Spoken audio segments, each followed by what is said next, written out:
You spend roughly 90,000 hours of your life working. That's about 1/3 of every waking hour you'll ever have. Meetings, deadlines, schedules, jobs you need more than you love. And if you're honest, you've probably wondered at least once, is this really what humans were meant to do? For almost all of human history, the answer was no. For roughly 300,000 years, humans lived without jobs, no bosses, no emails, no performance reviews, no 40-hour work week, which raises a fascinating question. What did ancient humans actually do all day? Most people imagine a constant struggle for survival, a brutal existence spent hunting, gathering, and trying not to die. But the evidence tells a very different story, and once you see it, it's difficult to look at modern life the same way again. Let's start with a number that shocked researchers. In the 1960s, anthropologists began studying hunter-gatherer groups whose lifestyles closely resembled those of ancient humans. What they found seemed impossible. Adults spent roughly 15 to 20 hours per week acquiring food, not per day, per week. That's about 2 to 3 hours a day. At first, researchers assumed it had to be an exception. Then they studied other groups. The same pattern appeared again and again across different continents, climates, and cultures. The result was surprisingly consistent. Ancient humans often had more free time than many modern people. Think about that. For years, we've imagined our ancestors desperately struggling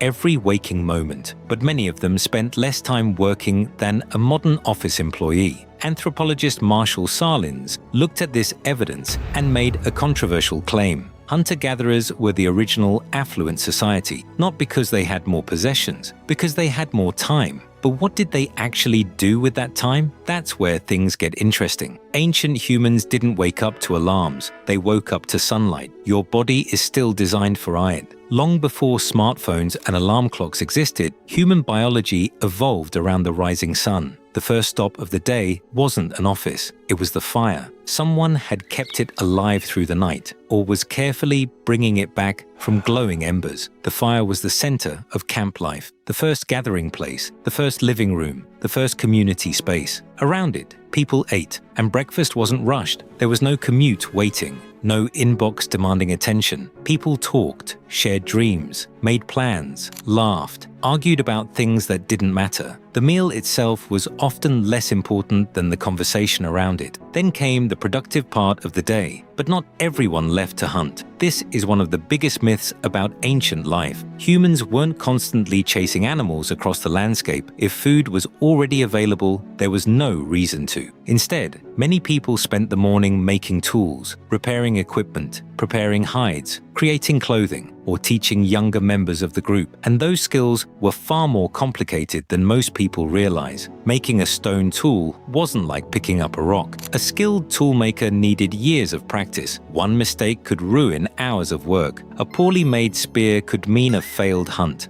A failed hunt could mean less food for everyone. Competence mattered, and people spent enormous amounts of time developing it. At the same time, women were gathering plants, roots, berries, nuts, and tubers. In many hunter-gatherer societies, these foods provided the majority of daily calories. Not hunting, gathering, which means some of the most valuable survival knowledge in human history wasn't about tracking animals. It was about knowing which plants could keep you alive. And that knowledge was astonishingly detailed. People memorized hundreds of species, seasonal changes, hidden locations, growth patterns, knowledge passed from one generation to the next without books, schools, or written records. And then there were the children. This is the part most people never think about. Ancient children didn't spend their days separated from adults. They weren't placed in classrooms. They weren't preparing for life. They were already participating in it. A child might spend the morning following a parent or grandparent through the landscape, watching, helping, learning. By the time many children reach their early teens, they already possess skills that contributed directly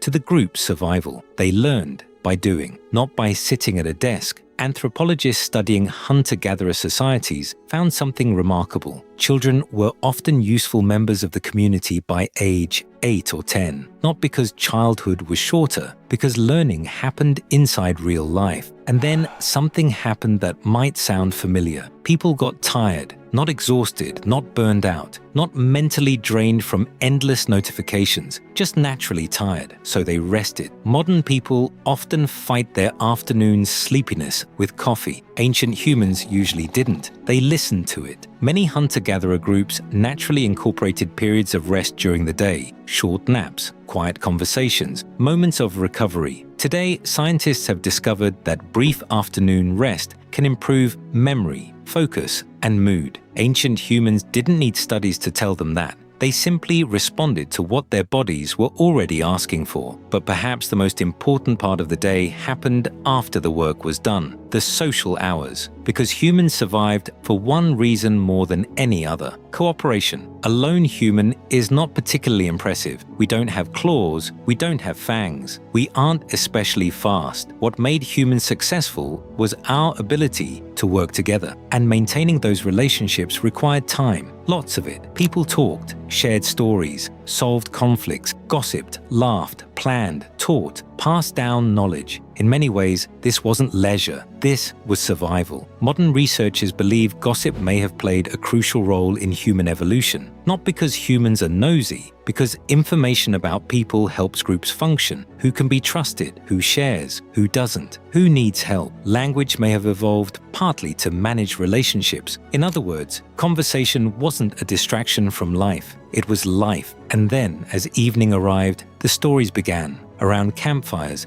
people told tales about ancestors, animals, mysteries, adventures, warnings. Entire generations grew up listening to stories that carried knowledge far beyond a single lifetime. Before books existed, stories were libraries, and before schools existed, campfires were classrooms. Then something happened that changed everything. About 10,000 years ago, humans began farming. At first, it seemed like a great idea: more food, permanent settlements, growing populations, the beginning of civilization. But there's a detail many people don't know. When archaeologists compare the skeletons of hunter-gatherers to early farmers, the results are surprising. The farmers were often shorter, less healthy, more likely to suffer from nutritional deficiencies, more likely to show signs of repetitive labor, and they worked far more hours. Agriculture created cities, empires, technology, everything we know today, but it also dramatically increased the amount of work humans performed. And in many ways, we're still living with that trade-off, which brings us back to the original question: what did ancient humans actually do all day? They worked, but usually less than we do. They learned, they taught, they made things, they rested, they socialized, they told stories, they raised children together, they spent time with the people they cared about. They weren't waiting for the weekend, they weren't counting down to retirement. The freedom many people dream about today wasn't something they hoped to reach someday. For many ancient humans, it was simply the normal rhythm of life. The life modern people spend decades trying to buy back wasn't hidden behind a promotion, a lottery ticket, or retirement. It was already there.